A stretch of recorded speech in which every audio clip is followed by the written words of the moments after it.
right, shalom, shalom. Oh, let's get all this, right?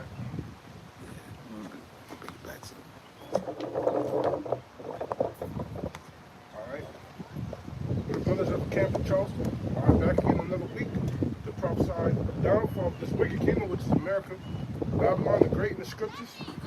Without further ado, we're going to give our praises to Yahweh, Ba'ashem, Yahweh Shai, Ba'ashem, Kapardash.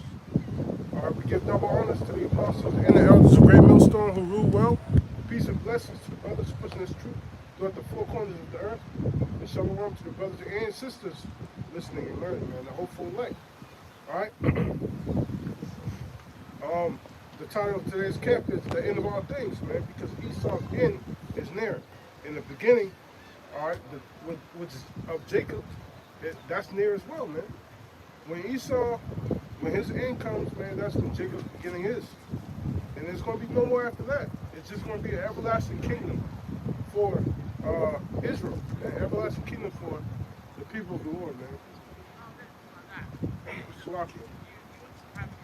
All right. I'm going to let the brothers take over from here, you know. Y'all go ahead. This is the book of St. Matthew, chapter 24, verse 3. And as he sat upon the Mount of Olives, the disciples came unto him privately, saying, Tell us, when shall these things be? And what shall be the sign of thy coming, and of the end of the world? All right, so in Matthew, the 24th chapter, in the beginning of it, it's dealing with two different time periods. One time period back in 70 AD, all right, and currently now, today, which is the days of the Son of Man, which the Son of Man is Yahweh Shai. And the disciples are inquiring, you know, when shall the end, you know, of Esau's reign be? Which we're currently in right now. The end of Esau's age is bullshit. All right, you go into that word world, that means aeon, age, okay? And likewise, we're asking, you know, when is our Lord coming? Because that's when our rest comes.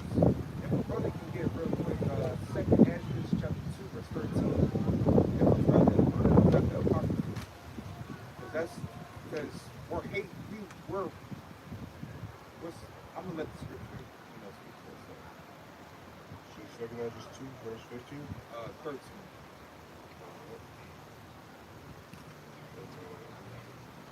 Second Ezra chapter 2, verse 13. Go, and ye shall receive. Pray for a few days unto you, that they may be shortened. Right, we're praying unto a few days. All right, because currently right now we're in captivity. All right, Micah 2 and 10, it says, Depart, for this is not your rest. All right, we're working 9 to 5 jobs, barely making ends meet, you know, eating defiled bread. The air that we breathe in is shit. You know, it says, you know, when the wicked bear rule, the people are mourning. But when the righteous are in authority, the people rejoice. When Yahweh Shai returns, it's going to be complete order. The men is going to be in order. The women are going to be in order. Everything. Where the law, statutes, and commandments are going to be, you know, it's everything is going to be in its righteous order. Go ahead, brother. Second Ezra chapter 2, verse 13. Go, ye shall receive. Pray for a few days unto you, that they may be shortened. The kingdom is already prepared for you. Watch. And that's what we're doing now. We're watching out for these prophecies. We're measuring the times diligently to know what time period that we're in.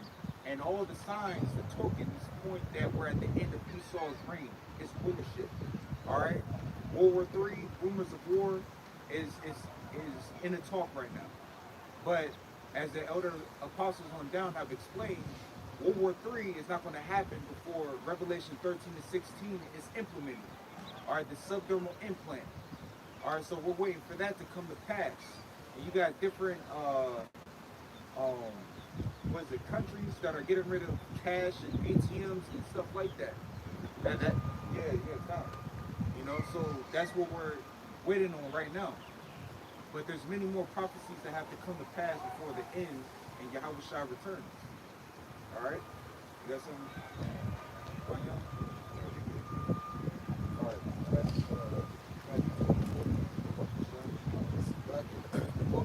Matthew chapter 24, verse 3. And as he sat upon the Mount of Olives, the disciples came unto him privately, saying, Tell us, when shall these things be? And what shall be the signs of thy coming? What shall be the sign of thy coming? And the end and of the end of the world. And there's many signs. The chariots is another sign. All right, you got many chariot sightings. What else? The eclipse. What we just had? A lunar eclipse or something like that, or solar? Yeah. You know, the signs of the moons. You know, just apparitions. You know, there's many different things that are going on. Many strange wonders. Just like in ancient Egypt. But what the Lord did, he did many strange wonders. All right, and in the sight of Pharaoh. All right, the modern day Pharaoh is Esau, even the so-called white man. All right, this is spiritual Sodom of Egypt. All right. Verse 4. And Yahushua answered and said unto them, Take heed that no man deceive you, for many shall come in my name, saying, I am Hamashiach, and shall deceive me. And ye shall hear wars and rumors of wars. See that ye be not troubled, for all these things must come to pass. But the end is not yet. And that's the time period that we're in right now. Rumors of wars. All right. The Carmanians, which is Iran. Iran changed their name from Persia around 1935. All right. So their new name is Iran. All right. So the Carmanians, Russia, you know, Israel are the least of the flock. All right, that's what's going on right now. That's the time period that we're living in. All right, where World War III is going to be in the Middle East. All right, go ahead, brother. And ye shall hear wars and rumors of wars. See that ye be not troubled, for all these things must come to pass. But the end is not yet. For nation shall rise against nation, and kingdom against kingdom. And there shall be famine, and pestilence, and earthquakes in diverse places. Right, famines, our storehouses shall suddenly be found empty. I just read an article not too long ago that they're closing down Outback Steakhouse.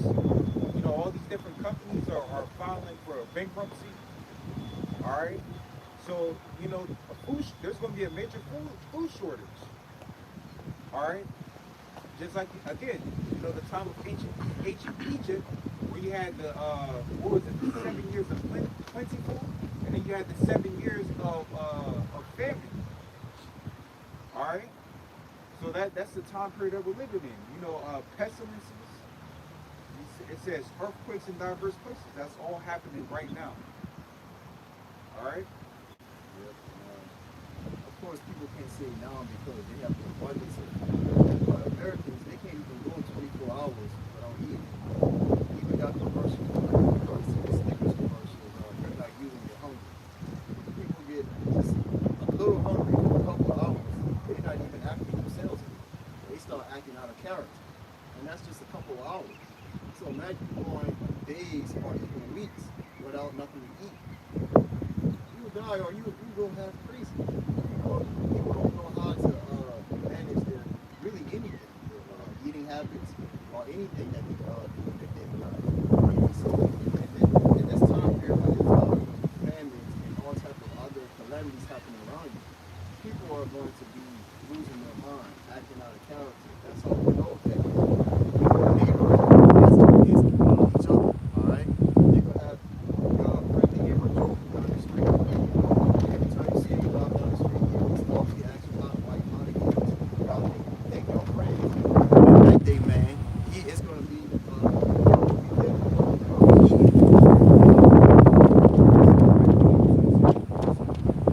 Second Ezra chapter 16, verse 19.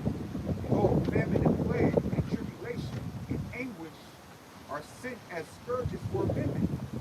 But for all these things they shall not turn from their wickedness, nor be always mindful of the scourges. Behold, victuals shall be so good cheap upon earth that they shall think themselves to be in good case, and even then shall evils go upon earth, sword, famine, and great confusion. just like you was a kid. I remember when I was a kid, right? If I got in trouble in school or something like that,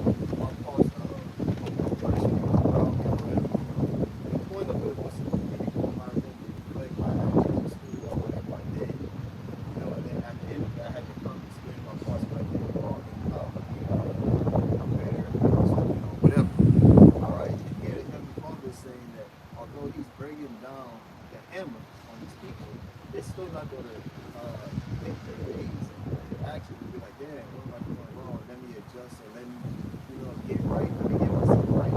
It's still going to, not repent. Although the Lord is bringing down the hill. Back in the days of going live, they were eating, they were marrying, they were drinking. They were caught in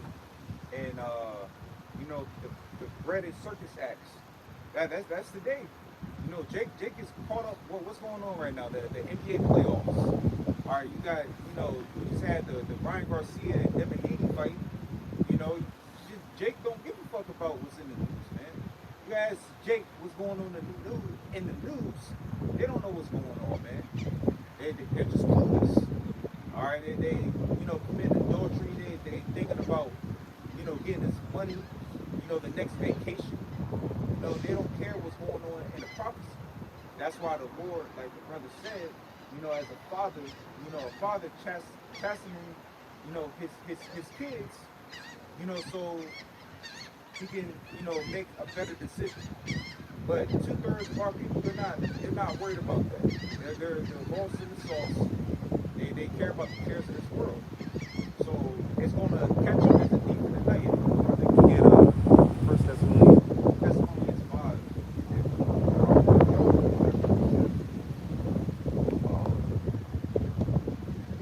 Continuing in 2 Ezra 16, verse 22, for many of them that dwell upon the earth shall perish of famine, and the other that escape the hunger shall the sword destroy.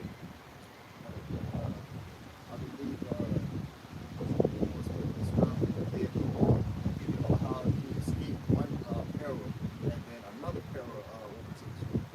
And that's also links up with this right here. There's going to be no escaping judgment in that day.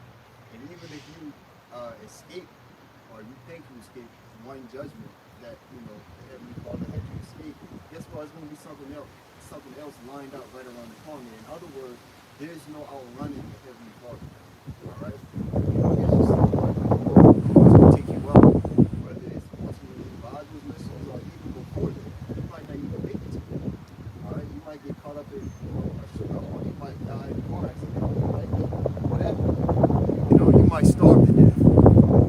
There's many different ways, like this TV show that they call 1,000 Ways to Die. Yeah, 1,000, man. The Lord's laughing at that. There's way more ways to die than 1,000. All right? You can't escape judgment if you don't repent. All right.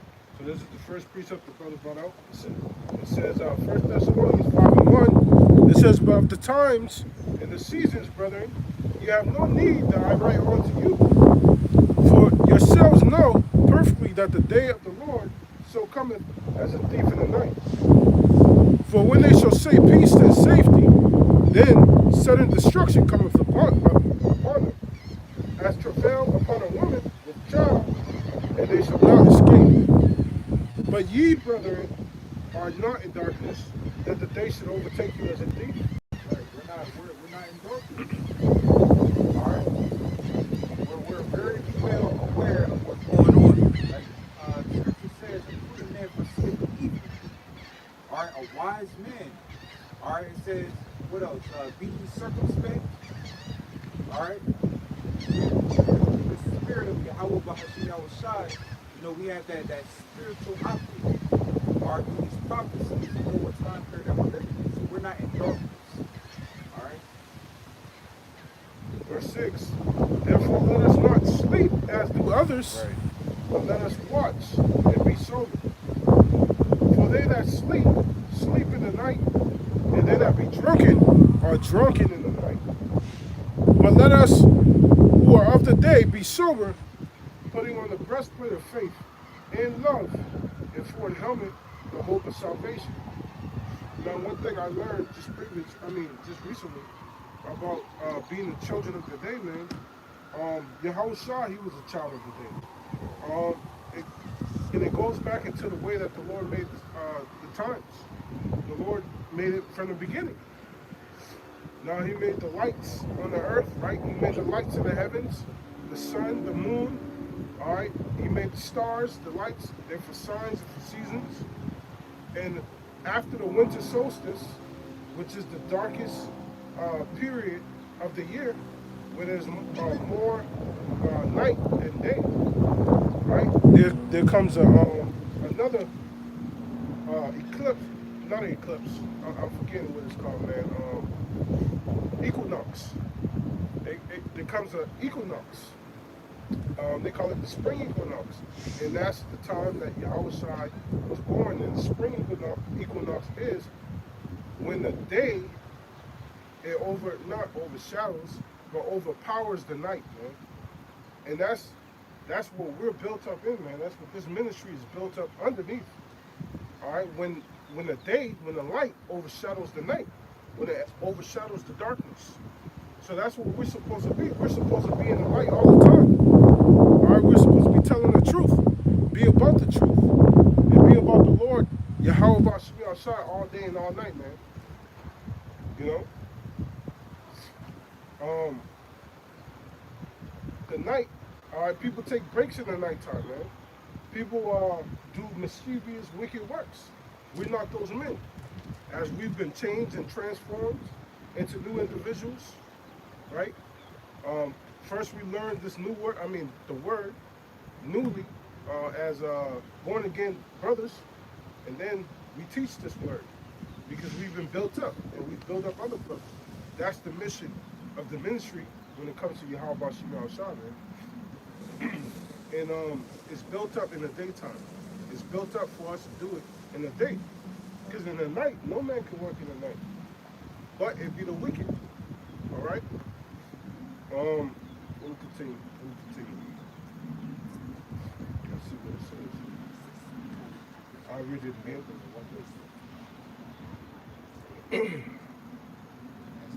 All right. It says, verse 6, therefore let us not sleep as do others, right? Like the brother said, when you ask somebody in the world, at work, let it be at home, family members, they might not know what's going on, these current events, as it relates to what's in the scriptures. They might not know. Most of them, they're not going to know. They're not going to understand. But we being in this truth, we understanding the prophecies in the Bible, we understand what's going on. And we understand that it's related to the end time when Yahweh Bashim Al-Shah is about to make judgment upon the earth. All right? Let's see. Verse 7. For they that sleep in the night, and they that be drunken are drunken in the night. So, like the Lord says, we're supposed to be sober. All right? Always have a clear mind. Be circumspect of what's going on. You know? You got a question? No, but I am listening and I agree with you totally. Okay. I'm just listening if you don't mind. All right, that's right. All right, you want to always be circumspect. Everything's supposed to be spiritual. All right, there's nothing supposed to be separate from the Most High. All right, when it comes to you and your life, if you want to serve the Lord, all of it's supposed to be benefiting the Most High. You know, it's all supposed to benefit the Lord, Yahweh Bashim Al-Shah. All right? It says, but let us who are of the day be sober, putting on the breastplate of faith and love, and for a helmet the hope of salvation. For the Lord hath not appointed us to wrath, but to obtain salvation by our Lord Yahushua, the Mashiach, man. All right? The Lord has not appointed his men to wrath, but for us to have that knowledge, retain it, and to use it for salvation. You know, by the one who appointed it, Yahushua, our Lord, man. He appointed it for us to be saved out of this place, man, because this place is wicked. You know? All right? Verse 10? All right, this is 1 Thessalonians 5 and 10. It reads, I'll start at 9. 1 Thessalonians 5 and 9. Oh, slot there. 1 Thessalonians 5 and 8. But let us who are of the day be sober, putting on the breastplate of faith and love, and for an helmet the hope of salvation. All right, for the Most High hath not appointed us to wrath, but to obtain salvation by our Lord Yahushua HaMashiach. And that's written. It says the elect has gotten the victory over the beast and the mark in his image. All right, the elect are the ones that's going to obtain salvation at the end of the day, deliverance. All right, Ezekiel 9 comes to mind, where it talks about write an inkhorn, you know, for the men that are sighing and crying. All right, for all the abominations that be done. All right, the Lord is going to take care of the elect at the end of the day. All right, they're going to have that dua, the mark of exemption from judgment. All right, as for 2/3 of our people, they're gone, man. They're lost. That's right. All right, they're in that spirit of deep sleep. All right, they don't know what's going on, man. So, you know, brothers that are in this truth, this knowledge of wisdom, you know, it's a blessing. You know, Lord's will, the Lord keeps us, you know, grounded and rooted in His faith. But the brother got a piece of it. You know, I just want to say too, you said the government of salvation. I'm thinking like body parts. You're thinking about like armor for yourself. The most important thing you have to take is your head. You know, that's it. That's the most important part.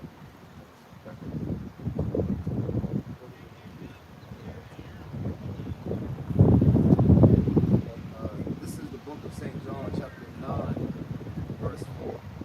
It reads, I must work the works of him that sent me while it is day. The night cometh, and no man can work. As long as I am in the world, I am the light of the world. When you think about that time, the time of our Lord, right, and the time after his crucifixion and resurrection, that was that time that was the day, right? And then the disciples would show it out, becoming apostles of the name of our Lord, right? That was the day. And shortly years later, maybe like two decades later, 2-3 decades later, that's when the judgment came. That's when we were expelled out of our land, all right, cast out, judgment, war. That was when the night came. The teaching time was over. Grace period. Now we're back in that same generation again, all right? Or is it in this time again because he said what two or three are gathered in my name, right? They are among you in the midst of them. And here his men are back on the scene again, preaching and teaching the word again. The night comes and that judgment comes down because the Heavenly Father is not going to have his men on the corners, on the highways and byways, whatever. All right? When that judgment comes, when that grace, when that doors of mercy are closed, and that grace period is over, this is still the grace period, so it's still day because we restore the day and get right with the Heavenly Father. Once the grace period is over, when the doors of mercy shut, that's it. His men are pulled off the corner. There is no more pain. It's just judgment time.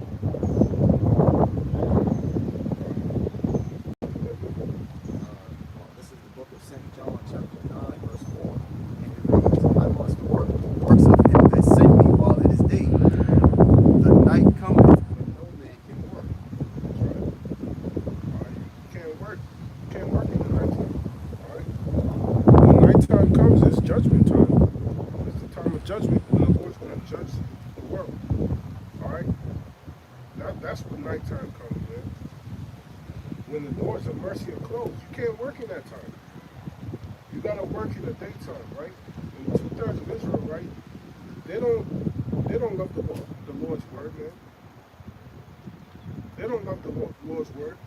All right, the scripture says, you know, when they had liberty, they despise my laws and loathe my law, right? When they have liberty, man.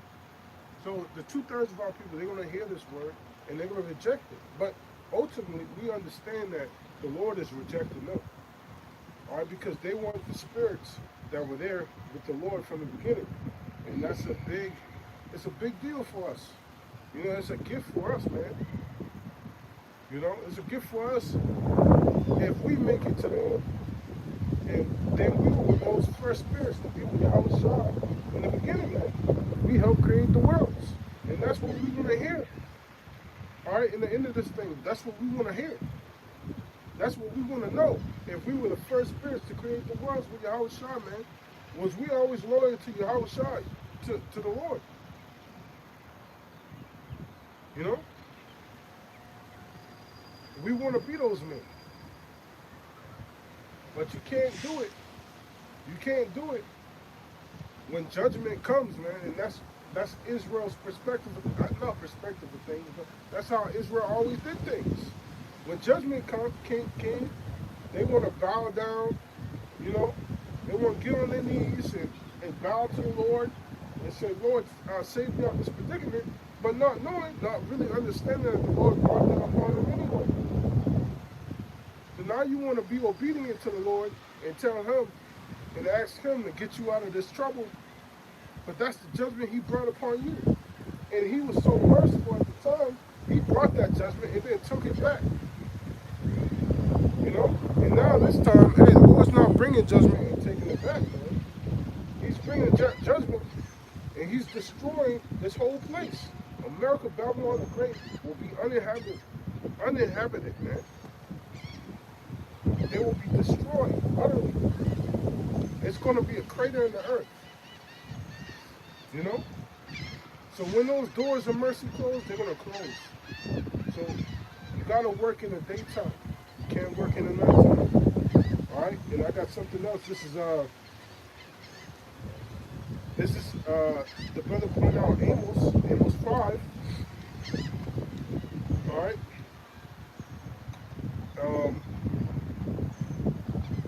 Let me see. I'm going to go up a little bit because it's got some root up, all right?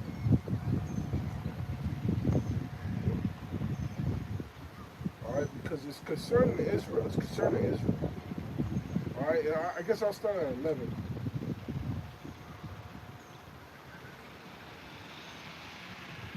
Oh, okay. You know what? I'm going to start at 10. All right, it says, they hate him that rebuketh in the gate. All right, so when it comes to the prophets that rebuketh the transgressions and the sins of Israel, all right, the wicked things that they do, they hate the prophets that speak to all of that, that point it out and that tell you about yourselves, right? When you go to your family members and you tell them, man, you shouldn't smoke, man, hey, weed, man, that's witchcraft. You know what I'm saying? You know, you can ingest it as a medicinal, but when you smoking it, that's another level. All right, that's wicked. And when you tell your family members pork, man, we don't eat pork no more, and you shouldn't eat pork either. Get out of here, man. What are you talking about? We've been eating pork all this time. You telling me? They got pork in everything. You telling me you don't eat no pork? So you don't eat no red rice? No dirty rice? Come on now. Man, just last year you've been eating pork. You know? They'll tell you stuff like that when you first enter the truth. Yeah, it's funny. But you know, it is, what's it called? Disobedient. And all people are disobedient, especially when you tell them that the Lord has demanded and commanded that we not do this. And they say, oh, the Lord to forgive. The Lord know my heart. You know, we all hear that from family members. So after a while, we get seasoned in this truth and we understand that everybody ain't going to get it. But we understand it. So we continue to be obedient to the Lord. All right? It says, they hate him that rebuketh in the gate, and they abhor him that speaketh uprightly. So I got co-workers, man.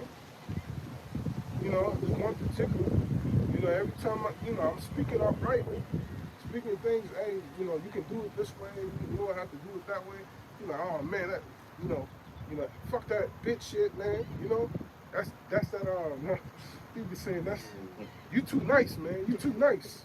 You know, I ain't doing that. I don't care about nothing. You know, I don't need this job. You know, stuff like that. I'm like, bro, you don't have to be like that, man. You can understand the ways of certain people in the job place, but still be kind of diplomatic about it. Because at the end of the day, it's a job. You there to get money and go home. You know, and if you got another job lined up, then you know, take that job. Take the other job if you're gonna be happier there. Don't make my life miserable at work. You get what I'm saying? But people don't have that You know, they don't have that wisdom from the Lord. All right, because the Lord, when we doing the work for the Lord, you know, um, some of the things that we do for the Lord, it's hard. No, it's not grievous. It's hard, but we do it, and we do it willingly, man. And that's one of the things when it comes to this truth, man. You have to do it willingly. You know, we talk about what's it called? We talk about how back in the day, in the ancient times, they were the laws and commandments, right? Law, statutes, and commandments. It was the law of the land in Jerusalem, in the kingdom of Judah, right? So it was obligatory for them to do that, keep the laws. It was part of the law of the land. It's like if the law, statutes, commandment was Esau's law, it was obligated for we were obligated to keep that law.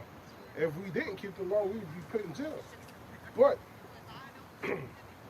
it's not obligated for us to do that based on Esau's system, right? We don't go to jail for not keeping the law, statutes, commandments. You know, the only judgment we're going to receive is a judgment from the Heavenly Father, chastisement from the Heavenly Father for not doing His word, not completing His word like we're supposed to. But but that's what makes it special, to be able to do something without it being obligated to us, because we do it because we love the Lord, showing love to the Lord. That's how you show love. And this time it's more special than it was back then. All right, that's why this time we're going to be saved, and it's going to be an eternal salvation. Because brothers and sisters, right? The hopeful elect, they're going to the elect, they're going to wake up and do and show true love to the Lord, right? That's why John 4:23 is one of my favorite verses, man. You know, they're going to wake up and show true love to Yahweh Hashem Yahshua by doing His word, by keeping His word. When the world is against the Lord's word, all right? That goes back to what I'm saying, man. They hate him that rebuketh in the gate, and they abhor him that speaketh uprightly. For as much therefore as your treading is upon the poor, and ye take from him burdens of wheat, ye have built houses of hewn stone, but ye shall not dwell in them. Ye have planted pleasant vineyards, but ye shall not drink wine in them. Right?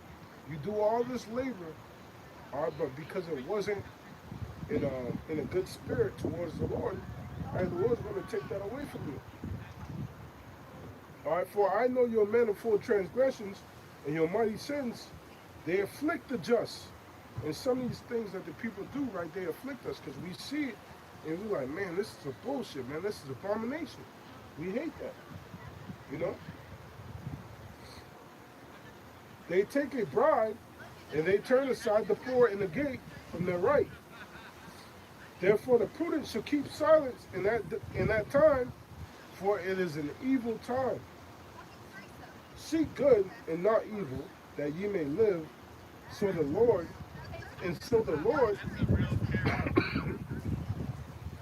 the Lord of hosts, shall be with you, as ye have spoken. Hate the evil and love the good, and establish judgment in the gate.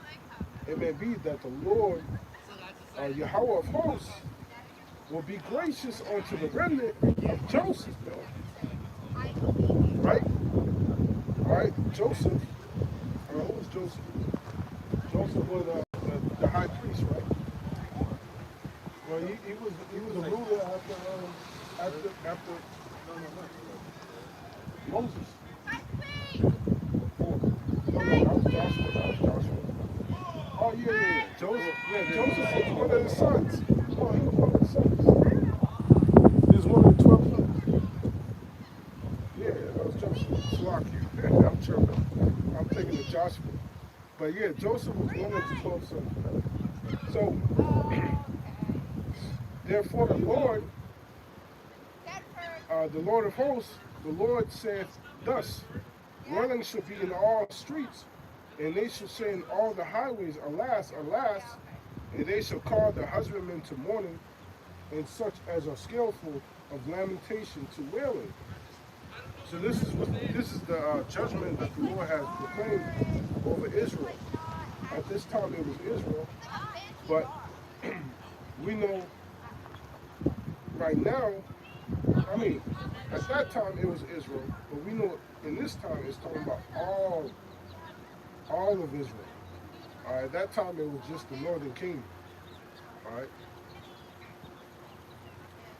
right. Therefore, the Lord of hosts, the Lord does. I read that part. Verse 17. And in all vineyards shall be wailing, for I will pass through thee, saith the Lord. Now this is where it matters, man. This is the point. Verse 18. Woe unto you that desire the day of the Lord. Because we got our people, man, the 2/3 of our people, some of them, they worship the name Jesus, Jeebus, Creepus, right? They worship that name, and they desire the day of the Lord, not knowing what it's going to be for them, because they do things wickedly. And some of them don't even understand that they're wicked. Some of them know that they're wicked.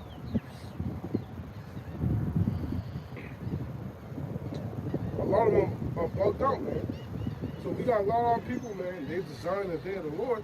They don't know what day is going to be for them. They think when the Lord returns, he's going to return with open arms, ready to receive them. But that's not going to be the case. It says, woe unto you that desire the day of the Lord, to what end is it for you? The day of the Lord is darkness and not light. As if a man did flee from a lion in a bear met him, or went into the house and leaned his hand on the wall, and a serpent bit him. Should not the day of the Lord be darkness and not light, even very dark and no brightness in it? That's the judgment that's coming from the Lord, man. It's going to be a day where trouble's going to hit you from all sides, man. You're going to try to run from trouble, and there's going to be trouble right in front of you. You're going to try to leave that trouble, and there's going to be more trouble to face you, man. It's going to be Jacob's trouble, man. Jacob's trouble, right? And you're going to have to, even us who preach this word, who learn this word, man, we're going to have to go through tribulation, right? We're going to have to go through the temptation. But if we're of the elect, what does the Lord say, man? He's going to keep us from the hour of temptation, man. He's going to save us. He's going to be our salvation. He's going to give us the strength that we need. Some of us might receive spiritual power. All right? Now, all of us have spiritual power, but we're talking about, being able to toss cars and, bring down lightning and fire and stuff like that, man. It's going to be a beautiful time, right? Because the Lord is making a move. Not so beautiful that, people are going to be put to death. Even loved ones and family members. I think about it sometimes, man. The Lord, your family members might get tortured or something like that, because we're out here on the highways and byways, and we'll have to make a decision. What are them? And Lord willing, every brother make the decision for it to be the Lord. I'm not seeking in the kingdom, something like that. But all, we gotta have that strength. What you got? I don't know the brother talking about. Is y'all brother got something to say? Go ahead. What you got, brother? Yeah, well, after what you just said, for those brothers who's on right now. Psalms 33 and 13, I'm reading in the NIV. From heaven the Lord looks down and sees all mankind. From his dwelling place he watches all who live on earth. He who forms the hearts of all, who considers everything they do. Here's the point, verse 16. No king is saved by the size of his army. No warrior escapes by his great strength. Verse 17. A horse is a vain hope for deliverance. Despite all its great strength, it cannot save. But the eyes of the Lord are on those who fear him, on those whose hope is in his unfailing love, to deliver them from death and keep them alive in famine. Megan had that earlier. Verse 20. Start from where you started at again. I want to make a point on that. That was in No, you can keep it there. Psalms 33 and 13, NIV. From heaven the Lord looks down and sees all mankind. That's right. From his dwelling place he watches all who live on earth. He who forms the hearts of all, who considers everything they do. No king is saved by the size of his army. No warrior escapes by his great strength. That's right, because the Lord, all right, you can't do nothing like Nebuchadnezzar. He had a thought that, this was his kingdom and he established it and stuff like that. All right, Esau, he thinks like that. The pride of Esau, that he established everything that he has, all right, in his generations, and his posterity will live on forever. But that's not going to be, man, because the Lord is in control of the kingdom of man, right? The Lord set him up, right, so he can take him down, just like he did with Pharaoh. He set him up so he can take him down, so that his name should be have glory upon in the earth, man, and that's what's happening.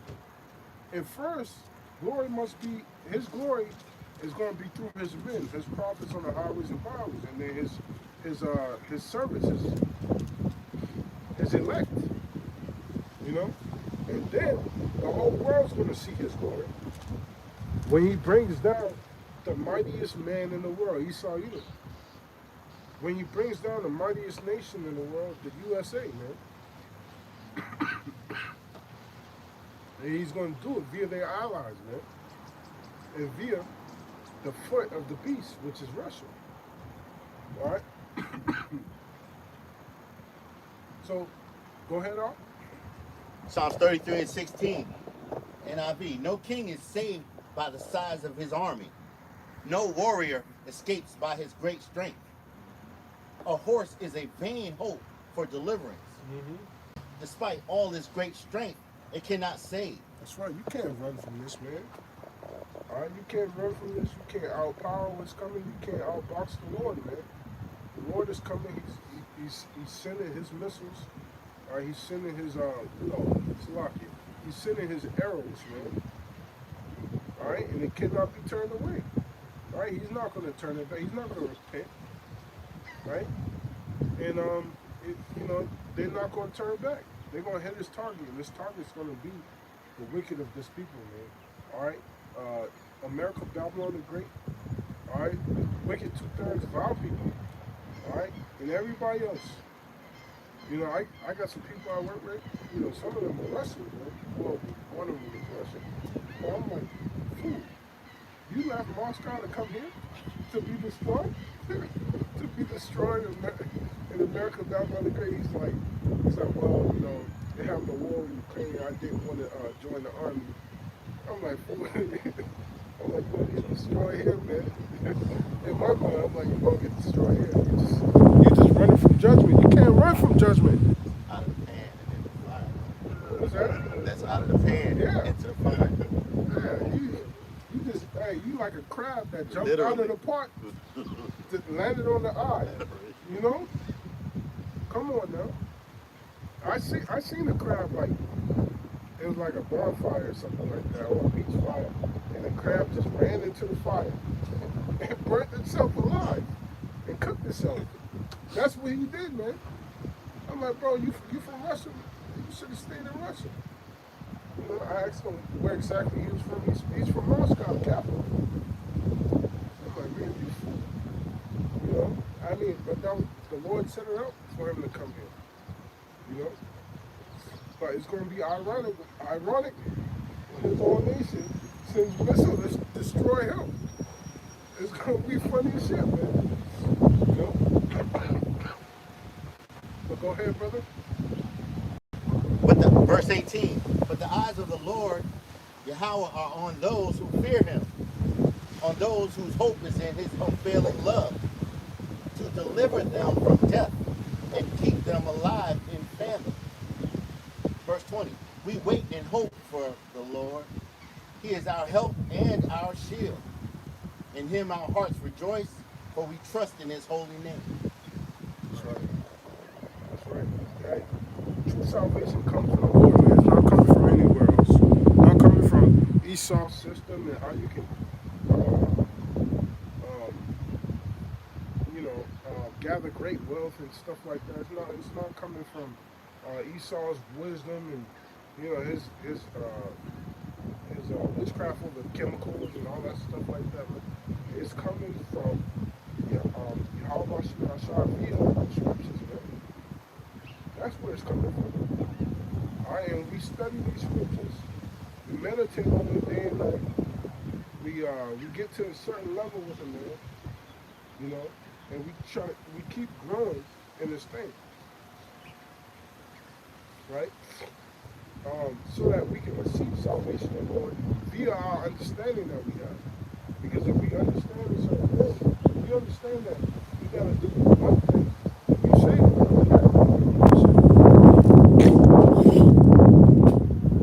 And the truth is so simple. That's how that's how you understand that it's really the Lord making things function the way they function, or making things happen the way they happen. Because this truth is simple. All right, we not, what's it called? We're not graduates from Harvard University or Cambridge University. We're not graduates. We don't have, a lot of us don't have college degrees, but yeah, we understand these scriptures. So the fact that it's simple for us, and then the whole world, it's not simple to them, we know that the Lord's Spirit is working. The Lord's Spirit is opening up the eyes and the ears of who he wants. And he's leaving the eyes and ears of those that he don't want closed. You know? And that should give you faith. That should let you understand that the Lord is in control. And we're in a good place right now. What you got, brother? 1 Peter 4:7. Okay. But the end of all things is at hand. Uh-huh. Be ye therefore sober and watch unto prayer. And above all things have fervent charity among yourselves. For charity shall cover the multitude of sins. Use hospitality one to another without grudging. Verse 10. As every man hath received the gift, even so minister the same one to another as good stewards of the manifold grace of our power.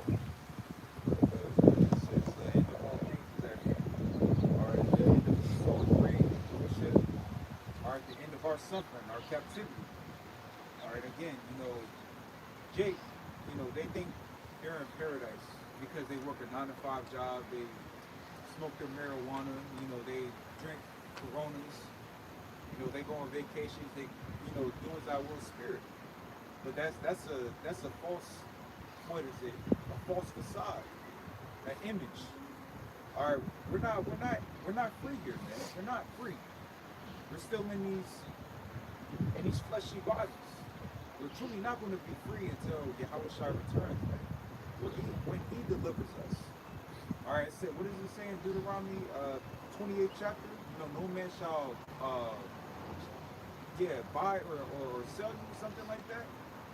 The Lord has to be able to deliver us. All right, so it says the end of all things is at hand. We're patiently waiting for our Lord to return back to deliver us, man. It says we get the victory through Yahweh Shai Hamashiach. All right, but it says and watch unto prayer. All right, praying without ceasing. All right, that we may be accounted worthy to escape all these things that's going to come to pass. Okay. During this whole camp, we've been talking about, the day of the Lord. Are these upcoming calamities, these tribulations that's around the corner, that's on the horizon. All right, and brothers are constantly blowing that trumpet. They're warning, as the Lord has commanded us to do in these latter end days. The prophets, the prophets themselves, they're assigned a token of the end of Esau's reign. All right, Jeremiah, who else? Esdras, Isaiah, all prophesying of the end, man, and many other prophets. All right. There's another one here. Verse 10, it says, "As every man have received a gift, even so minister the same one to another as good stewards of the manifold grace of the Lord." All right. Faith is a gift. All right, it says, what is it? You shall be saved through grace through faith. All right, this is a gift, man. We're blessed at the end of the day. So it says, what's that scripture, man? Hold fast what you have. This word, man. Hold fast what you have. All right, because wisdom and knowledge is going to be the stability of that time, man. That's what's going to keep our minds stable while everybody else is doing the same. All right. Right now at this point, especially to the world, it doesn't seem like valuable. It's not gonna it holds no relevancy in their day-to-day life, going to work, paying your bills, whatever. But when calamity happens, all right, when judgment reigns and all hell breaks loose, that's when that wisdom and that knowledge is going to really come in handy, and it's going to shine. It's going to shine forth in that day. That's when you're going to appreciate that wisdom and knowledge, and that's when you're going to need it. And the people who don't have that wisdom and knowledge in that day, that's when they're going to wish they had that. Fuck the $100 bill. That ain't going to mean shit. When goddamn, people outside with firearms, when there's no food to buy with your money. That, matter of fact, the cash won't even mean anything because it's not digital money. All right? So in that day, all of that other bullshit is going to be irrelevant. What's going to matter the most in that was what's going to keep and more stable. This is a comment for it right here. And shalom to the Akim that's tuning in. All right, Yahweh Bahashim Shafar. All right, this is Karatazah Ibad, Joel chapter 2, verse 1. Blow ye the trumpet in Zion, and sound an alarm in my holy mountain. All right, what does the trumpet symbolize? All right, Numbers the 10th chapter, and it says, blow a trumpet and sound an alarm. We're in the time of war, the time of great calamity and perilous times approaching. All right, that's the time period that we're living in. But you got false prophets that are not teaching sound doctrine for their filthy lucre, to feed their own bellies. They're giving an uncertain sound. But the true prophets of the Lord, they're sounding the right alarm. They're telling Jake to repent and turn back to the Lord. If the brother got Sirach 5 and 7, that's it.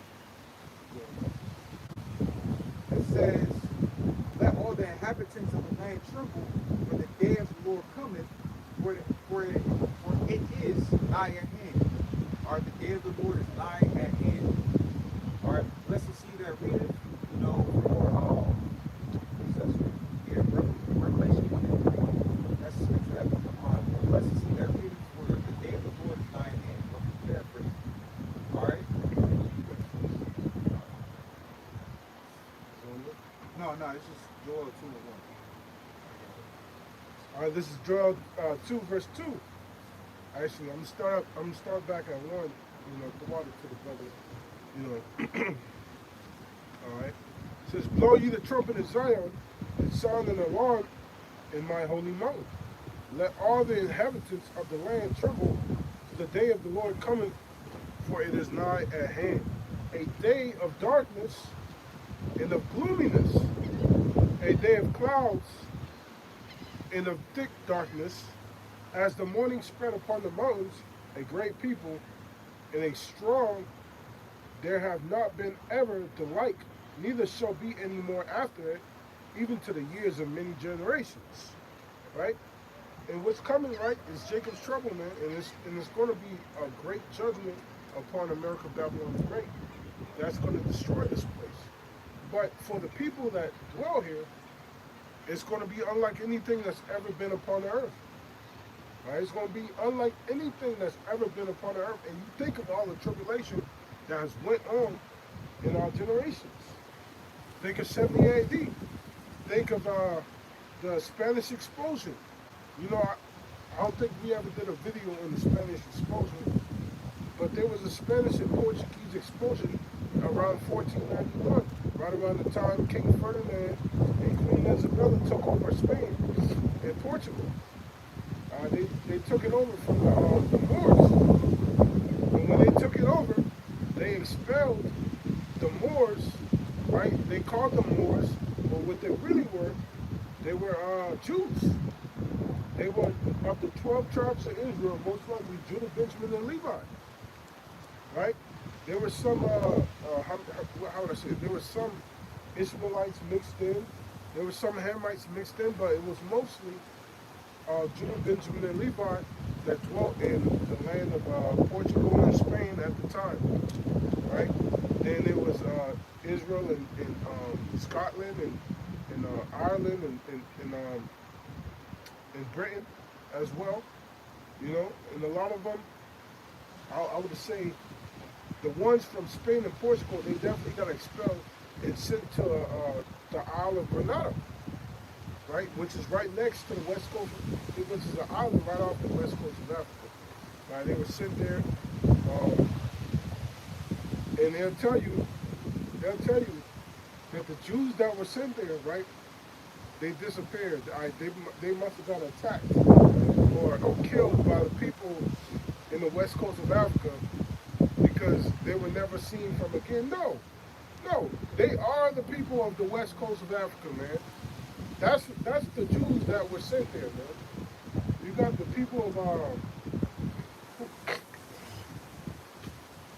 Benin, all right, Benin. You got Ghana. You got Nigeria. All right, the Gold Coast, all of that, man. That's the 12 tribes of Israel, man. That's our people. But yeah, you got the Spanish explosion, and what they happened, Spanish and Portuguese explosion, they had acts of faith, right? How bad they did it. They will burn you alive. They will burn you alive at the stake, man. So basically, they wanted you to convert into Catholicism. You know, they didn't want you to be, they call them, what do they call it back then? It wasn't Judaism. You had Judaism, they called it Judaism. All right, they want you to not be,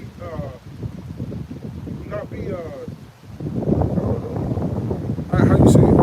Judaism, Jewish, not Jewish, but they want you to convert from Judaism to Christianity, which was the Roman Catholicism, which is that universal Christianity that took parts of paganism inside of its doctrine. They wanted you to convert into that, and if you did, you would be burned at the stake. If you didn't leave, if you wasn't expelled. But there were also killings. Right? It was a bloodbath too. You know, they gave people, they gave the Spaniards, right, the Edomite Spaniards, liberty to come and kill you. So in that time, it was a great judgment upon our people that not many people know. You talk about slavery, that was a big judgment upon our people that not many people, well, many people know about slavery, but there's still things that people don't know about what happened. You know? Imagine being on a ship for months, right? No bathroom in sight. There's no bathroom you can go to. You just pissing and shitting on yourself. And then the person you right next to puking, right? Throwing up, well, the same thing. You know, pissing and shitting on himself.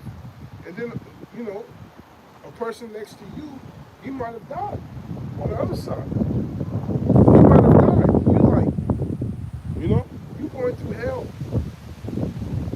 All right? Just think of that type of hell. Just think of it 10 times more. And that's what's coming. 70 AD, there was another one where there's a big famine, and they had to eat babies and stuff like that in Israel. All that stuff coming back. All of that stuff is coming back. So, in that time, you want to be marked. You want to be marked for salvation, marked for exemption of judgment, so that you don't have to go through that. You know, and that's in your job and knowing this truth is to help the spirit move, help the spirit work in other brothers, man. Compel other brothers also via the word of Yahweh Shem Yashai. All right, you got something, brother? I got something back it up. This is Galatians 5:22. But the fruit of the Spirit is love, joy, peace, long-suffering, gentleness, goodness, faith. Verse 23. Meekness, temperance, against such there is no law. Verse 24. And they that are Hamashiach have crucified the flesh with afflictions and lusts. If we live in the Spirit, let us also walk in the Spirit. Let us not be desirous of vainglory, provoking one another, envying one another. And a good point that made was like we crucify ourselves, man. We crucify our flesh. Right? We suffer. Right? We don't go after our lusts. We don't go after, you know, things that we desire that's not good for us, that's not expedient for us. You know? We sacrifice a lot of that stuff. So we suffer now so that we won't have to suffer in this taking trouble like that. Yeah, we might go through stuff. But it's not going to be to our end. It's going to be to our lifting up, to our crowning. That's what we want. We want to receive our crown at the end of it all. All right, a lot of people, they're going to suffer, and they're not going to receive a crown when they suffer. And also, we suffer now so that, hey, the suffering in the future ain't going to be nothing. All right, we suffer during a time where everybody else eating, everybody else getting fat, and we sitting there and lean. Now, I'm not lean, y'all know I'm not lean. But, hey, y'all know what I mean by lean. Just, we not fat. We not sitting on the couch, being a couch potato. We out here trying to do the work of the Lord. We are trying to understand the Lord's word, and we are here trying to bring it back up to brothers and sisters for them to learn it and understand. You know, but everybody else is fat. They good. They don't need the Lord. We're the ones showing that we really need the Lord. And when that time comes for the Lord to bring judgment, we're going to be, Lord willing, we're the ones that be saved out of it. You know, I'm going to continue on. So this is verse 3. A fire devoureth before them, and behind them a flame burneth. The land is as the Garden of Eden before them, and behind them a desolate wilderness. Yea, and nothing shall escape them. The appearance of them is as the appearance of horses and horsemen. So they shall run. Like the noise of chariots on tops of the mountains shall they leap. Like the noise of a flame on fire that devours the stubble. As the strong people said in battle array. I believe this is talking talking about the missiles, man. The missiles that's going to hit America, Babylon the Great. You know, so we don't want to be that missile fodder, man. We don't want to be missile free. We want those missiles to come, and then the Lord to save us right out of it, right before it hits. That's what we want. You know, when those missiles hit, we're not going to be in terror. We're going to be giving all praises to you, how much you know, for bringing judgment upon this place. Just as we praying and giving thanks, you know, just as we praying and giving thanks, man, we're going to get beamed up. Go with it. We're gonna open our eyes to being in the chariot. We're gonna look this marvelous vehicle, you know, vehicle of the angels, you know, of the Lord. We're gonna be down, open our eyes.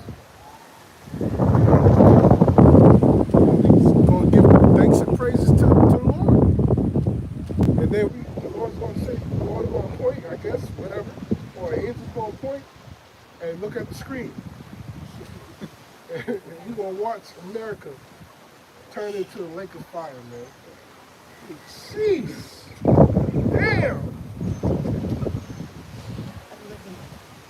Ah, damn.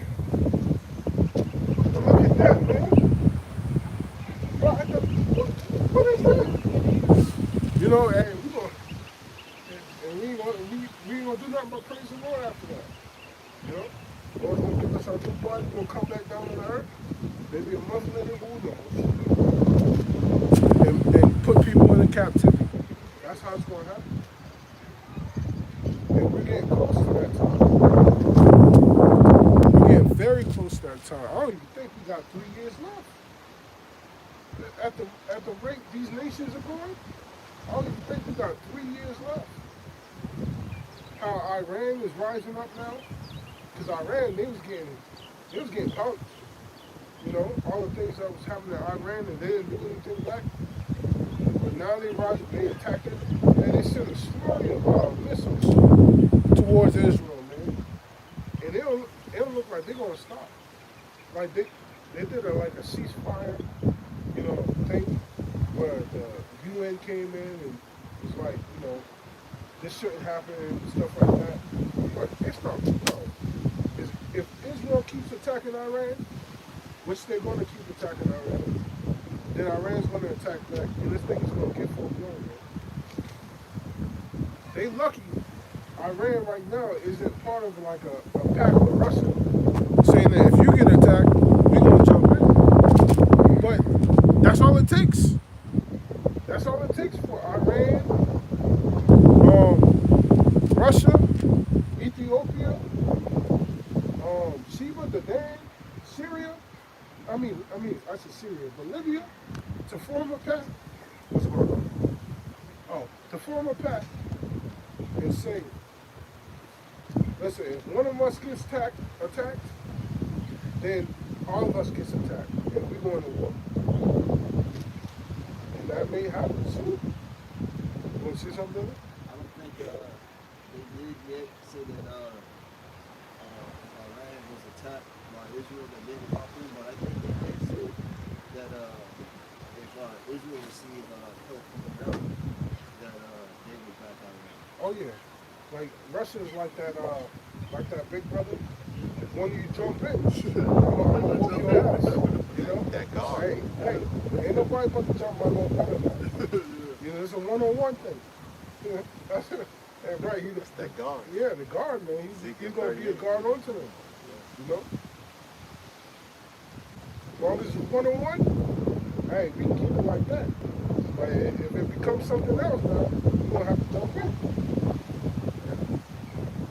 And the Bishop Sakaran, the other Bishop Sakaran, the other Pastor Tahar always said that the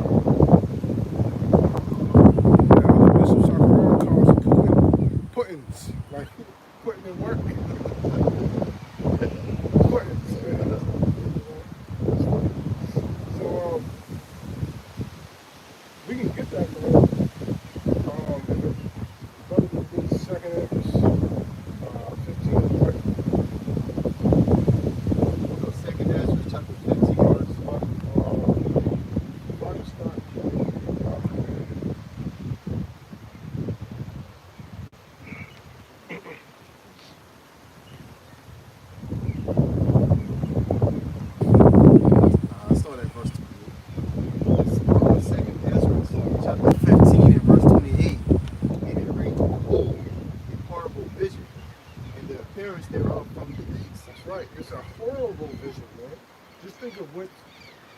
think of how bad it's going to be for Edges to say it's a horrible vision, right? In Ezekiel 38, they called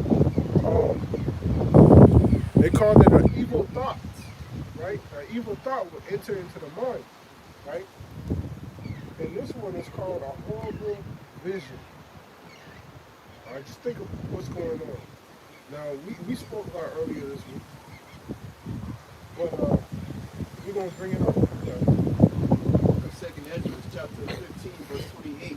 Behold, a horrible vision, and the appearance thereof from the east, where the nations of the dragons of Arabia shall come out with many chariots. So right now, what, Saudi Arabia, they got some type of relationship with America. They provide oil, cheap oil and stuff like that. But in the Emirates, United Arab Emirates, but guess what?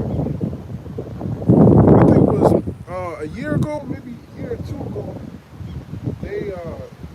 they banded together, all of like the Arab nations that supplied oil. They banded together and they was like, well, we're not gonna sell that much oil anymore.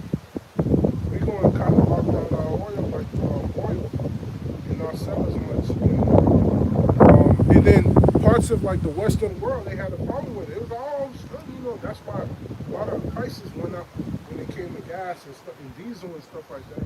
It's because the Arab nations, they held back their oil because they know that they gotta get ready for war now.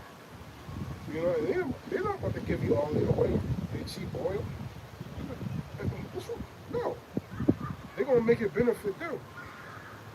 So they're holding back the oil because they know they gotta prepare for war.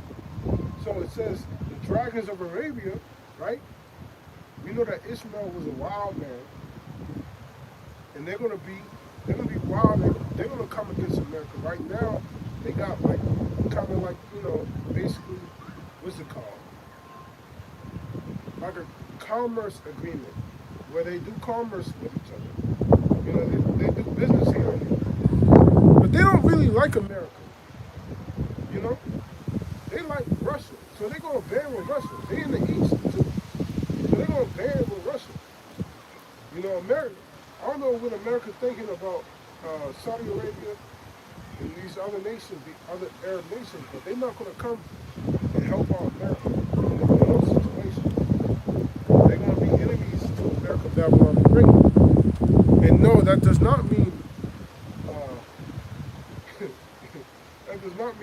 Saudi Arabia is East Saudi Arabia, and then the Ishmaelites are Edomites. That don't make no damn sense, man. It does not mean that Ishmaelites are Edomites, man. They're Ishmaelites. All right? Verse 29. Where the nations of the dragons of Arabia shall come out with many chariots, and the multitude of them shall be carried as the wind upon the earth. They that all they which hear them, they fear and tremble. Verse 30. Also the Carmanians, raging in wrath, shall go forth as the wild boars of the wood. Carmanians were the Carmanians are the Persians. Before they were called the Persians, via their ancestor, his name was Persis, right? They were called Carmanians. And it says the Carmanians is going to what? The Carmanians, raging in wrath, shall go forth as the wild boars of the wood. So the Carmanians, raging in wrath, shall go forth as a wild boar. And who are they going to go against? They're going to go against America and NATO. All right? America and the UN. All right? That's what they're going to go against. And with great power shall they come and join battle with them. Look at all the American boys, man. That's Esau's horns right there, man. They all looking fugly, man. You got it. It says, and join battle with them, and shall waste a portion of the land of the Assyrians. Verse 31.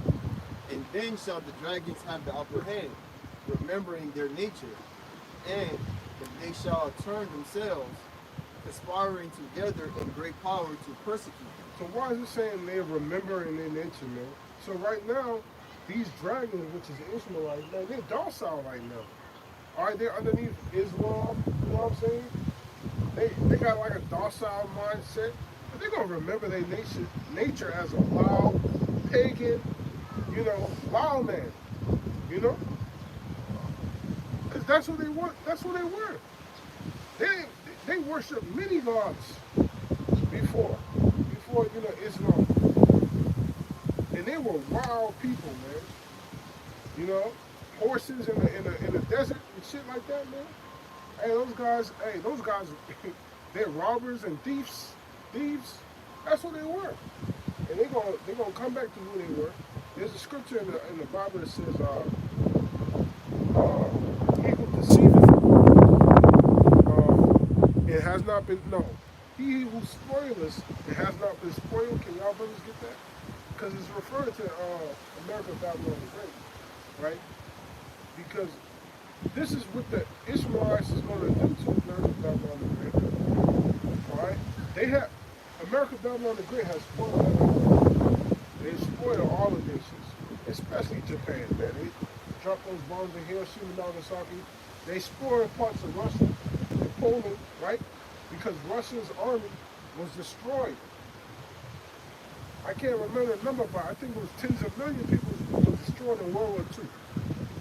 Tens of millions of lives were destroyed in World War II because America not acting on behalf of Russia. America let Russian troops die alone with USSR troops. All right. Germany was destroyed. Let's see. Who else, man? You got the Arab nations. Their lands are destroyed. Afghanistan. Afghanistan is Syria, right? Afghanistan, I think that's Syria.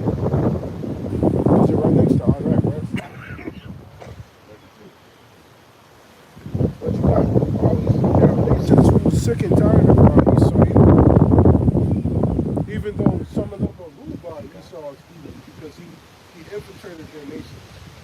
He infiltrated their royalty. Because not everyone goes based on their fathers.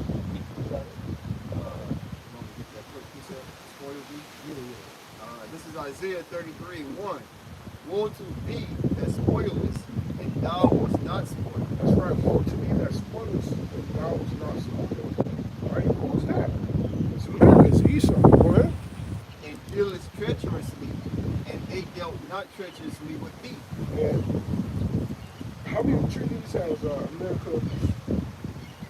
America violated? Nations all of that. You know? And Esau's all about the paperwork, right? Like to him, it on the block. To him, he can change it however he will. It's lucky about the wind, you can't do anything. No one, that's just the spirit moving. Go ahead. And dealest treacherously, and they dealt not treacherously with thee. When thou shalt cease to spoil, thou shalt be spoiled. And dealest treacherously when they dealt not treacherously with them. That's all of America. And thou shalt be spoiled when? When thou shalt cease to spoil. When thou shalt cease to spoil. So when is that time that America is going to cease to spoil? All right? That time that America is going to cease to spoil is when they have no option but to go to war. Right? And they're going to be spread thin in warfare. So there ain't going to be no trickery or anything like that. It's just going to be all our manpower. And then it's not just that. All the manpower is outside the country in war. Then you're going to have a civil war in America. Right? Your rulers, your kings, all of that stuff, they're going to be hiding out. They're going to be protecting themselves. So where the spoiling going to come from? Where the treachery going to come from? There ain't going to be no more treachery. Because you're going to be trying to fix things in your own house. And that's when America's going to get despoiled, right? That's when Ishmael's going to come. Ishmael's going to join Russia and take out this place, right? The Carmenians, right, which is the Persians, right? Iran attacked Israel April 13th, 12 a.m. So at night, April 13th. They sent like a slurry of missiles, and a lot of the Western world was, a lot of news reports on it and stuff like that, and the UN got involved. You know, they basically trying to make a ceasefire, stuff like that. But Israel's not going to back down. And Iran has promised to retaliate to any attack that Israel brings because they've killed more generals. They've killed nuclear scientists, right? Because we know Iran was enriching uranium to create nuclear weapons. And you know who it was from. America told Israel, yeah, y'all gonna do that shit, that's right, because we can't do it. You know, if we do it, Russia gonna jump in. So y'all do it. You know what I'm saying? We gave y'all the Iron Dome. You know, so any missiles that come through, they ain't gonna touch y'all. You know what I'm saying? Israel's a guinea pig, bro, I swear. They're a damn guinea pig. But that's why, hey, the elites don't even live in Israel, man. They live in Britain. They live in the UK. Or they live in Sweden or New Zealand or something, man. They don't live in Israel. All right, the only one that lives in Israel is Netanyahu. But he's a guinea pig. He's a face. Not a Jew. Go ahead. Woe to thee, Isaiah, the book of Isaiah, chapter 33, verse 1. Woe to thee that spoilest, and thou was not spoiled. They dealest treacherously, and they dealt not treacherously with thee. When thou shalt cease to spoil, thou shalt be spoiled. That's right. And when thou shalt make an end to deal treacherously, they shall deal treacherously with thee. So who is that they that's going to deal treacherously with thee? Well, that's your allies, homie. That's who you thought was your brothers, your gang brothers, man. You thought they were down for life. So France was like, nah, screw that, man. We live closer to the east than we live next to you. So we'd be crazy not to launch missiles on you, bro. We just gotta take you out and deal with Russians and Putin over here, man. Our next door neighbor. So that's what they're gonna do. All your nations allies, all your allies, they're gonna, Russia lost that missile? That's something too, you know what I'm saying? He ain't gonna know it come from us. No. He's not gonna know it came from us. He's not gonna know. Press that button. You want to see something, brother? They got a date for invasion into Rafah, right? They set a date for the invasion to invade into Gaza, right? Into Rafah. Oh yeah, I think I saw something like but that. They got Biden on record saying that he's warning against them. He's warning Israel not to do it, right? Yeah. But once again, that's the MO, right? Yeah. That's the MO. That's the MO. They're putting Israel to it. They're telling Israel to do it. Because Israel is just nothing but another military force for America, Babylon the Great. That's all the what's it called? IDF is. Right? That's the American task force in the Middle East. They're just occupying the Holy Land. That's all. So they can claim that they're the people. That's why they moved out the Palestinian Middle East. The fake. Who are they? Palestinians. Philistine. They're fake Philistines. They're not Philistines, man. They're Israelites. That's why they kicked out the Palestinians, because they was like, no, listen, We the people. We can't have y'all coming at y'all the people. So we need to kick y'all out. We need to take back over. And the IDF is American military. That's why you got a lot of IDF members, right? Because IDF members are really trained in military, all right? Because they have to go through it every day, the tactics and stuff like that, because they have to deal with it in the Middle East, all that chaos and strife. So they come here in America and they train the military here. They train police task force here because they have more experience in the field.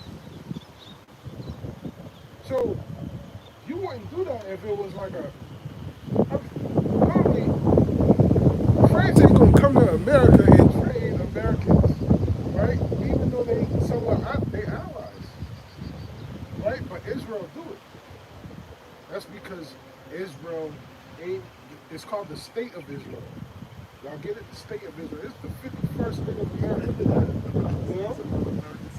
It's the goddamn 51st state of America, man. It's the capital. God damn it. It's the capital of the world. That's what they want to make it. That's how they want to make it. So they send Israel to do their dirty work. All right, attack Iran. All right, deal with Gaza. Why you ain't deal with Gaza yet? Come on now. You know, stuff like that. Yeah, but when they check, Huh? want this check. Right. You want the money? You know what I'm saying? Yeah. Ain't nothing but like 3 million people live there. You want? But you they want got the jets money? in top military gear. Right. I think it's like 12 million. They ain't much though. You know? Because most of that place is desert. Right? The Lord said He was gonna take the fruit of that land away, man. But where we at in the scripture, man? Where we at? Oh yeah, we in We're in Isaiah 33. 33. Finish that. Deal deceitfully. Yeah. Isaiah 33:1. Woe to thee that spoilest, and thou wast not spoiled, and deal treacherously, and they dealt not treacherously with thee. When thou shalt cease to spoil, thou shalt be spoiled. And when thou shalt make an end to deal treacherously, they shall deal treacherously with thee. That's right. And what's going to happen is America's going to be destroyed by its allies. Right? When America needs its allies the most, right? This big, strong America, prideful America. All these American flags hanging about, you know. When America needs its allies the most, the allies going to say, nah, hey, we thought you was the big dog. Now we see you ain't the big dog, you know. Well, we closer to Russia, so we got to bomb you down. You know, survival of the fittest. This ain't good enough. Hey, it happen all the time, man. Y'all see those movies where they be like the boss man?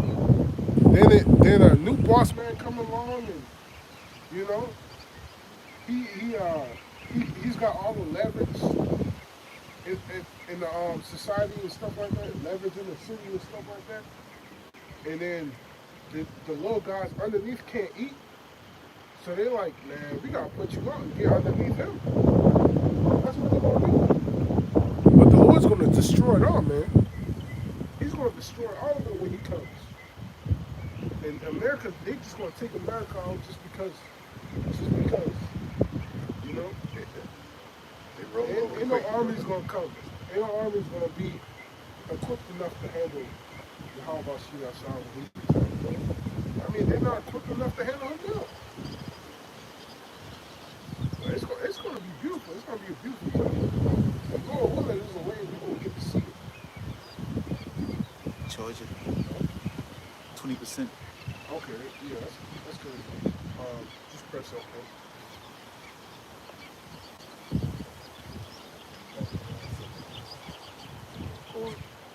Yeah.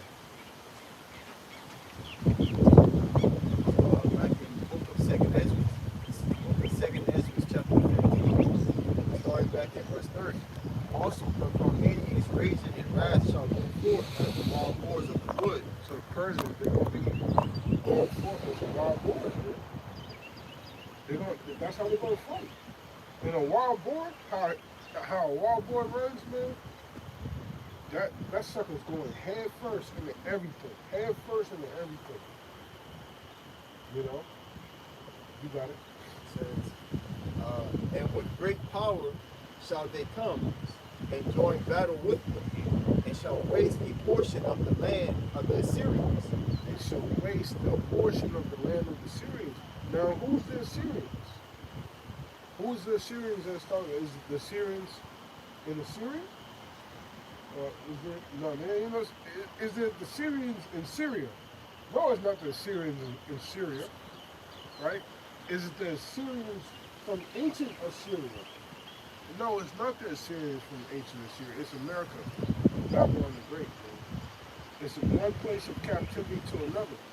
So when it's talking about the Assyrians, it's talking about future prophecy. It's talking about Babylon the Great, one of the captivities of Israel. You know, that's how you look at that. One of our what's it called?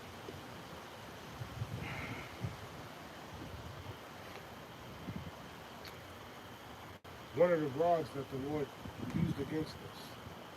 You know, and the rod that the Lord's using against us now is America, Babylon the Great. Verse 31. Verse 31. And then shall the dragons have the upper hand, remembering their nature. And They said the dragon's going to have the upper hand?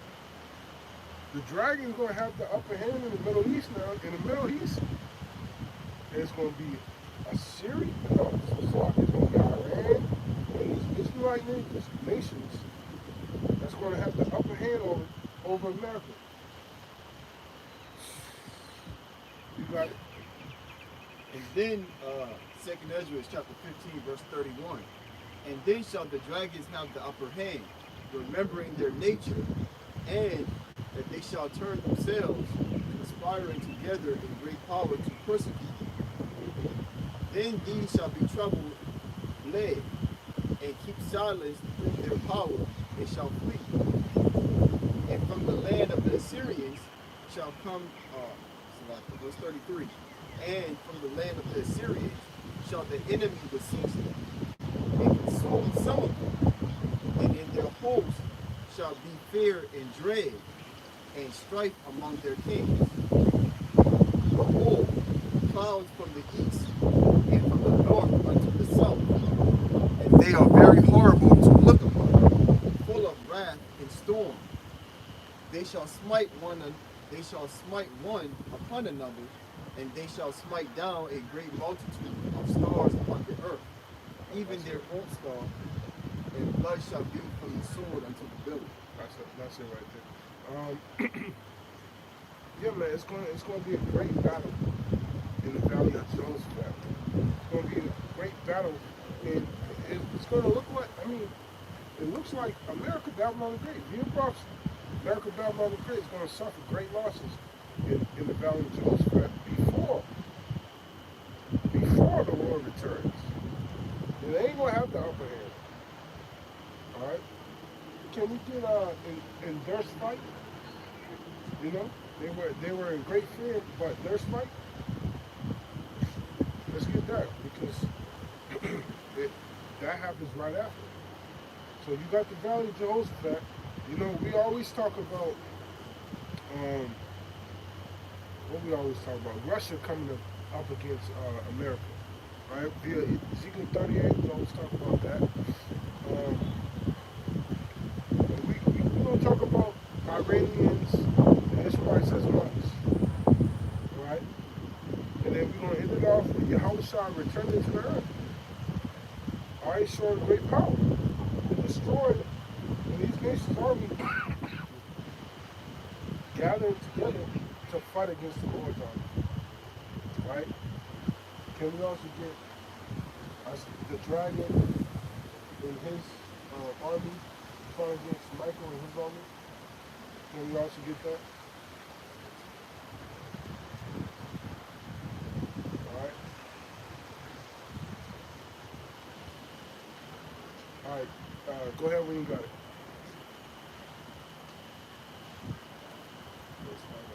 Yeah, that's right. This is Second Ezra, chapter 13. Verse, I start up at 5. And after this I beheld, and lo, there was gathered together a multitude of men out of number from the four winds of heaven to subdue the man that came out of the sea.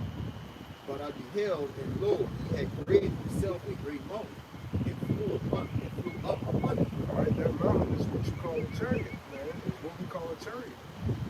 It's the fathership, man. He said a mountain of what?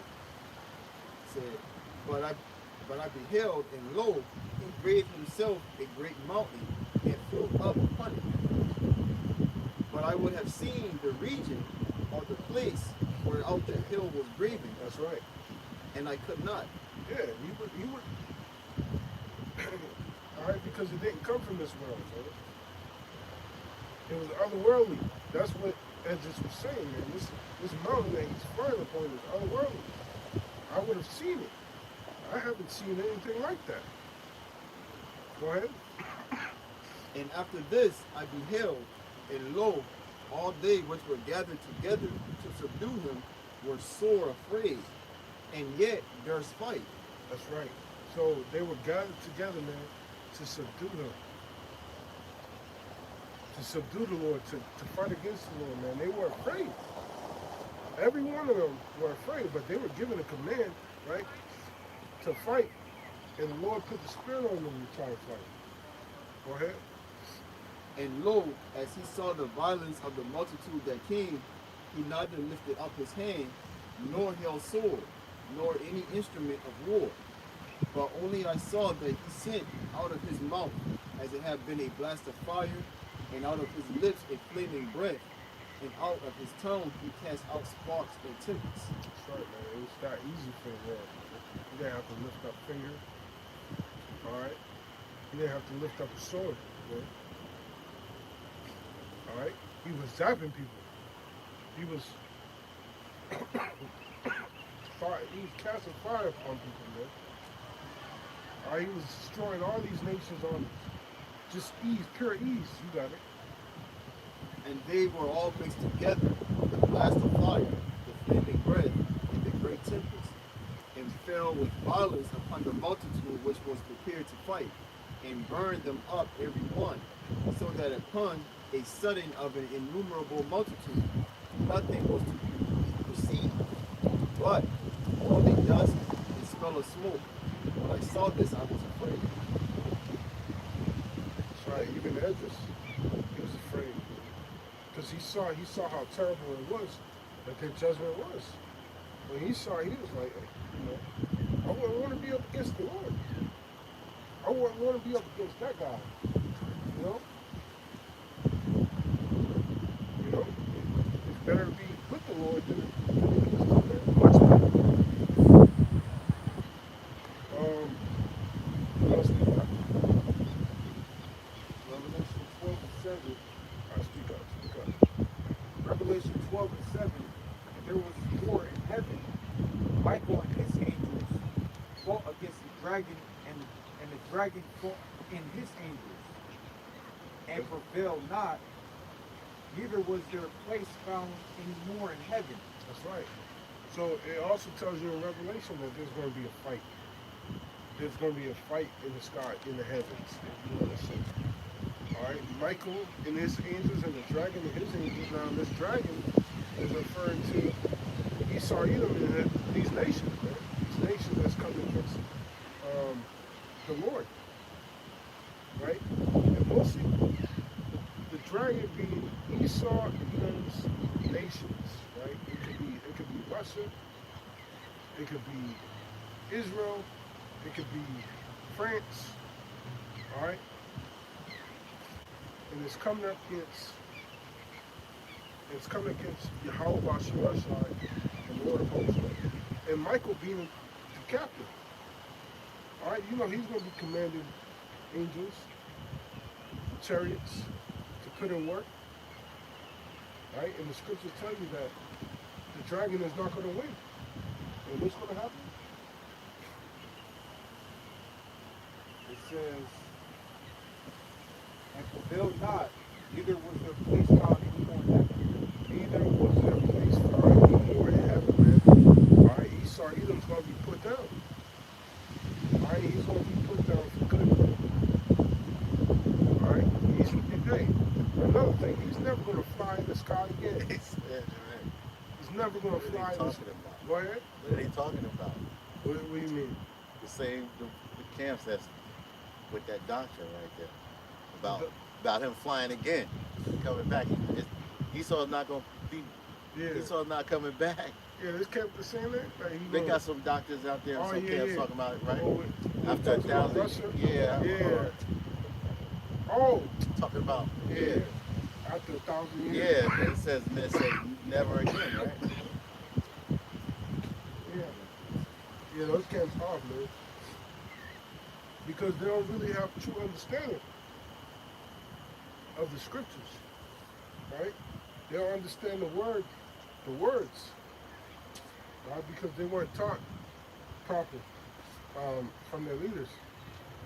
And, you know, they just don't have it. And right here it says there should be no place in heaven again, brother. Back up. Revelation 12:8, and prevailed not, neither was their place found any more in heaven.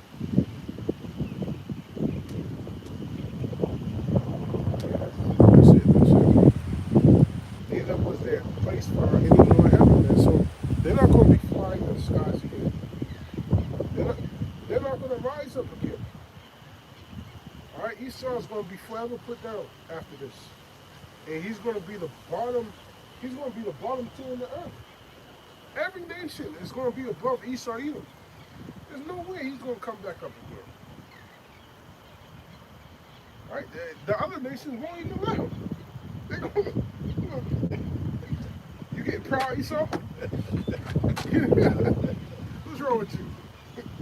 Get back in the cave. Hey, we ain't gonna have to do nothing, man. You know, Ham gonna do it. Ham gonna put in work, man. Goddamn, Elam gonna whoop Esau ass, bro. The lowest of the low. Ain't you the basis of man? You know, Elam like Elam got them like the competition where they do the slap. They slap each other in the chest and stuff. Elam gonna slap the shit up Esau.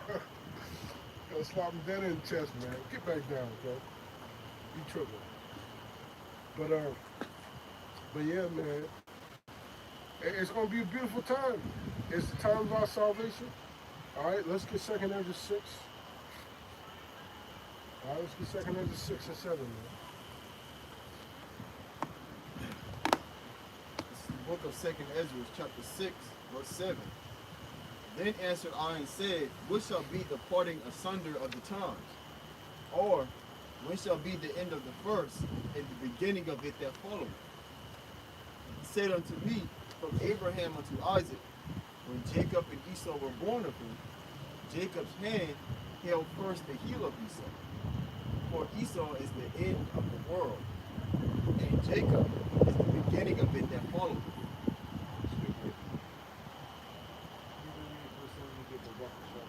Book of 2 Ezra, chapter 6, verse 7. Then answered I and said, what shall be the parting asunder of the times? Or when shall be the end of the first and the beginning of it that followeth? Well, this is Ezra asking the archangel Uriel, you know, when is going to be the end of the first rulership, and the beginning of it that followeth. Talking about Jacob ruling after. All right, go ahead, bro. Verse 8. And he said unto me, from Abraham unto Isaac, when Jacob and Esau were born of him, Jacob's hand held first the heel of Esau. Verse 9. For Esau is the end of the world, and Jacob is the beginning of it that followeth. Right. Esau is the end of the world, end of the age. Okay, and Jacob is the beginning of it that followeth.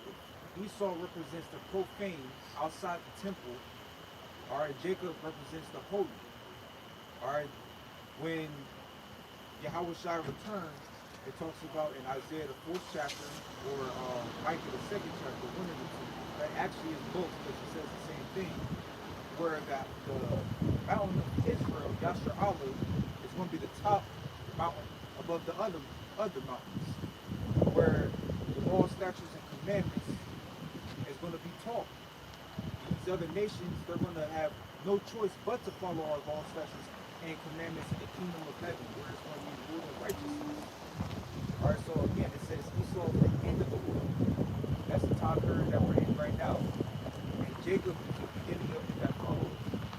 Also, Daniel the 7th chapter goes into the 4 major empires that would be ruling, starting with the Babylonians to the Medo-Persians, the Greeks, and the Romans. And the Greeks and the Romans are both Edomites.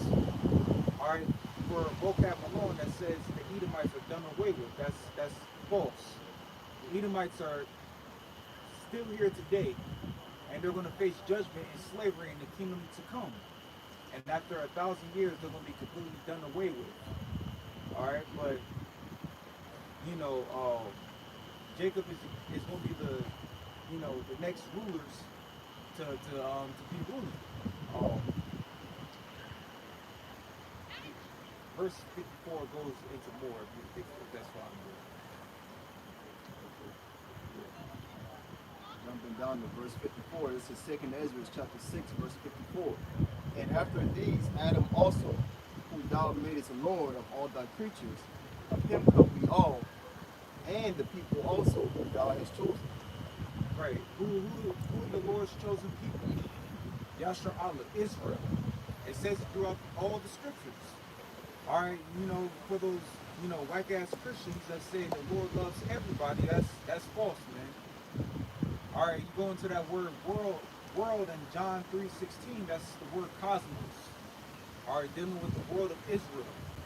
All right, so the Lord chose the Israelites at the end of the day, man. That's who He gave His law, statutes, and commandments to. Psalms 147, verse 19 on down. He showed His word unto Jacob. All right, He's not dealing with no other nation, man.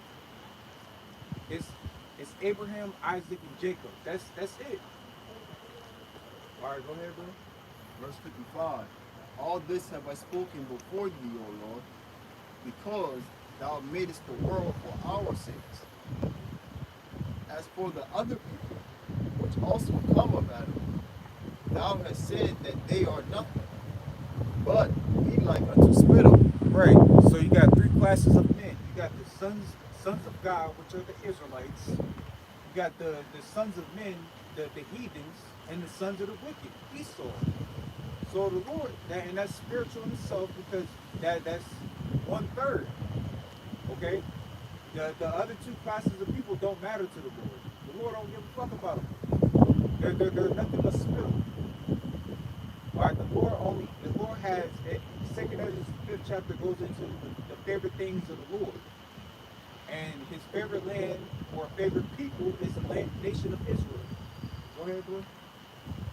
And as for the verse 56, and as for the other people which also come of Adam, thou hast said that they are nothing, but be like unto spittle, and hast likened the abundance of them unto a drop that falleth from a vessel.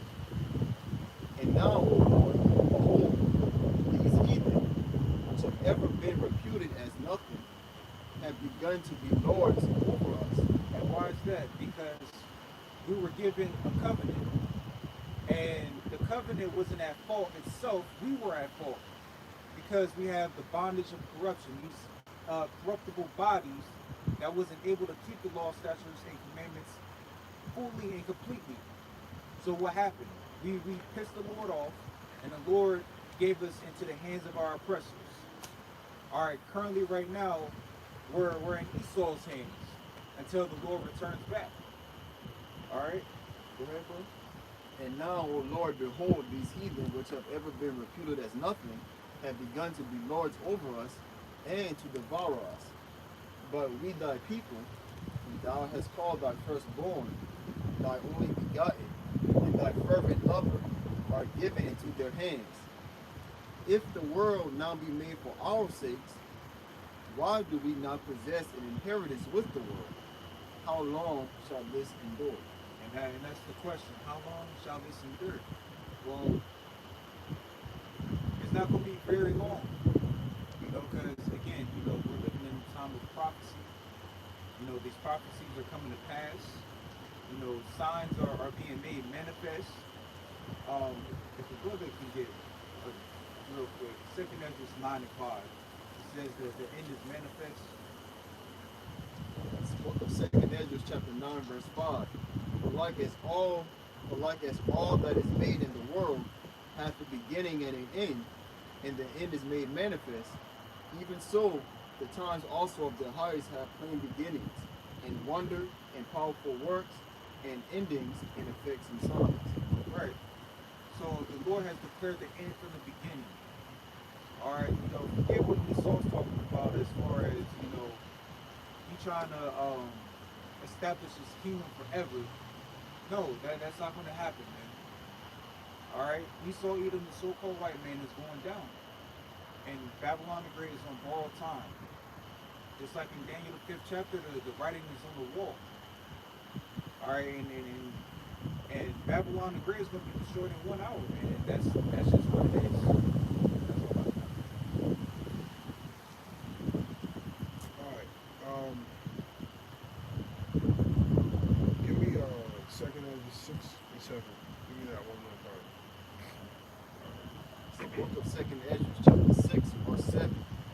Then answered I and said, when shall be the parting asunder of the times? Or when shall be the end of the first? That's right. So Ezra is asking the question that we are asking, man. We are asking, when is the end? When is the end going to be for Esau? All right, because this man is over us, right? Just like it says in 2nd Ezra 54.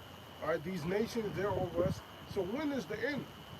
When is it that Israel is going to come back on top as we're supposed to be? All right, the Lord has blessed us, right? He has made us his chosen people upon the earth, man. A peculiar and a special people to himself, man. Holy. All right, so when is this holy people going to get a chance again? All right, going to be redeemed and going to be put back in their rightful place as the rulers of the world that was created for us. So Ezra, he's asking that question. All right, he's asking it in sincerity. And the Lord told him this. Go ahead. Be the angel. Go ahead. When shall be the end of the first and the beginning of it that followeth? Go ahead.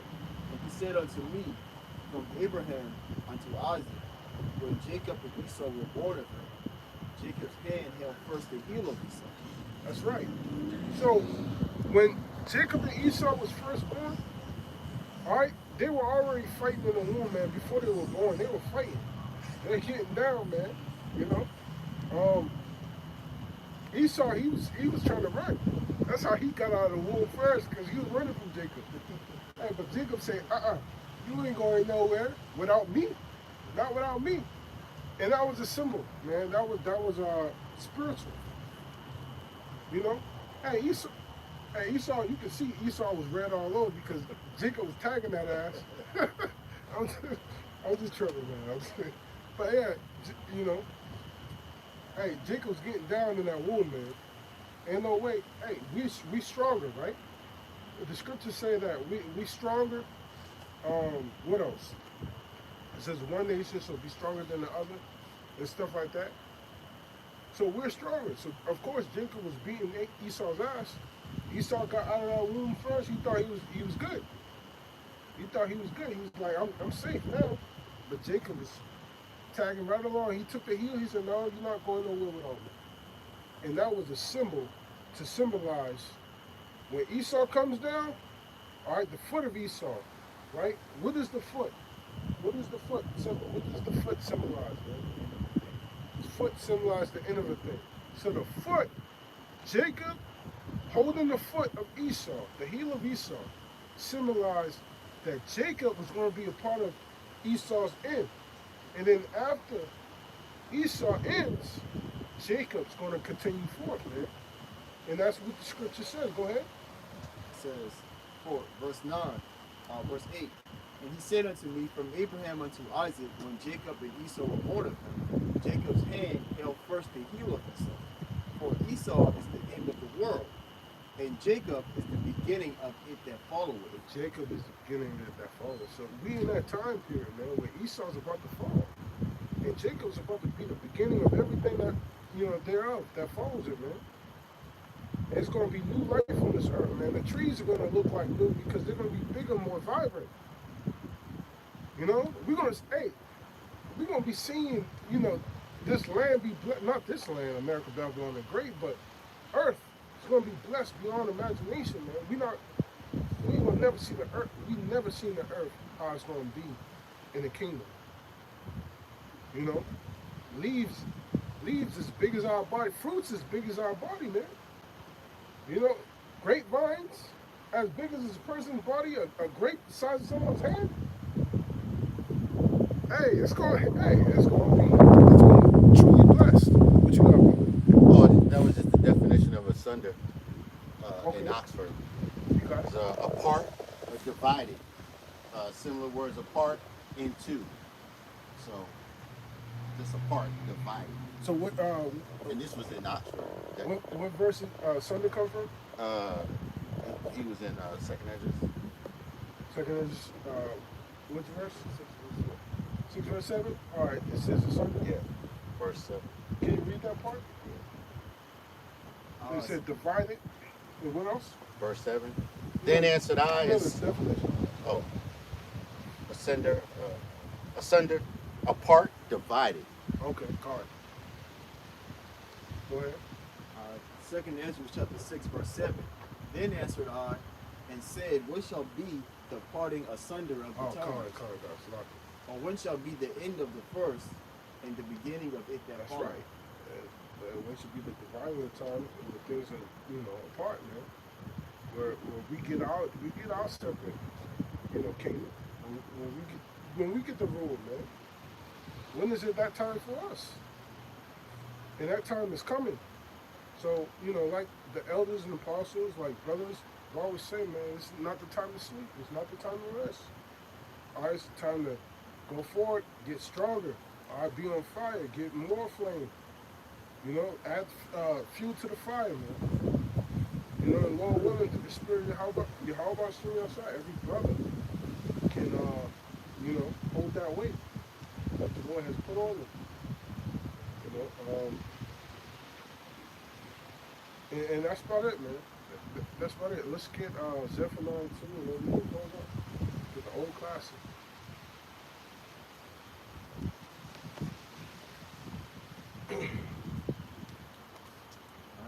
The book of Zephaniah, chapter 2, verse 1. Gather yourselves together, yea, gather together, O nation not desired, before the decree break forth, before the day pass as the chaff, before the fierce anger of the Lord come upon you, before the day of the Lord's anger come upon you. All right, and the gathering together is being one in spirit, man. Being one in understanding. Being one when it comes to serving the Lord. All right, so that we can all be saved. All right, it's not talking to everyone. It's talking to the elect. All right, because everyone's not going to receive this. We understand that. That's why, we don't have to change up our doctrine and say, Esau's not the white man. These other camps change up their doctrine. Now they say the 2/3 is not in America. Come on, man. Shut that shit up, man. You had it right the first time. All right, now you change this shit up to fit whatever ideal you got, or to fatten up your pockets while you here in America, Babylon the Great, man. And that's bullshit, man. The Lord's gonna destroy you for that. All right, and in the kingdom, you're gonna be looked at as a one that brought a lot of people to their death, man. And it's death by pain, not onto a crown. Those guys, man. Damn. Go ahead. Verse 3. Seek ye the Lord, all ye meek of the earth. Seek ye the Lord, all meek, the humble. What's the meek and the humble? It's not meek to everyone, man. It's meek to the Lord, to the Lord's word, to the humble to the Lord, right? Because hey, the people gonna come against you hard, man. You're gonna have to come against them hard too. The Lord said, I will make your foreheads, hard as their forehead. So, we have to be meek and humble to the Lord's word. It has to do something to us when we do something wrong towards the Lord. We have to feel it.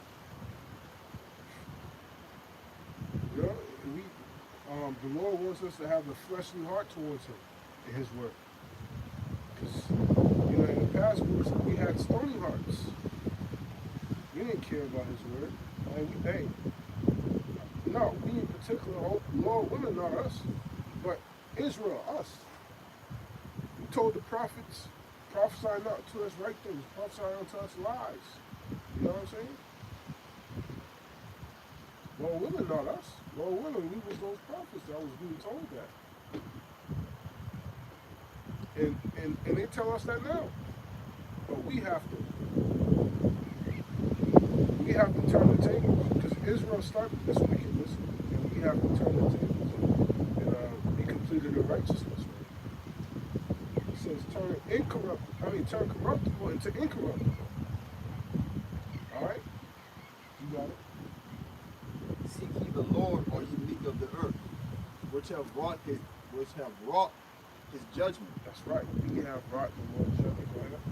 Seek righteousness, seek meekness.